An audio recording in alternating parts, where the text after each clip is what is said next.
আসসালামু আলাইকুম বন্ধুরা। আজকে আমি আছি ভোলাহাট থানার ফলিমারি বিল ভাতিয়ায়। আজকে সকালে বৃষ্টি হওয়ার কারণে অনেক কৃষক আজকে ক্ষতিগ্রস্ত হয়েছে। তো বৃষ্টি হওয়ার কারণে অনেক ধান পড়ে গেছে, আপনারা দেখতে পাচ্ছেন।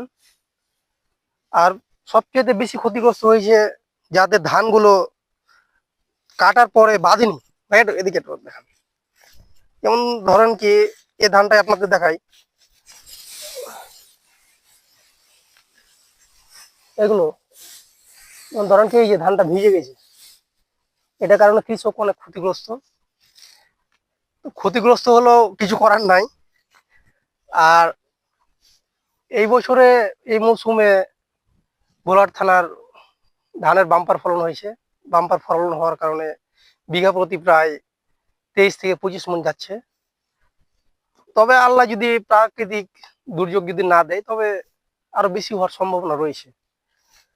তো এই ছিল আজকের ভিডিওটি ভালো লাগলে লাইক কমেন্ট শেয়ার করবেন।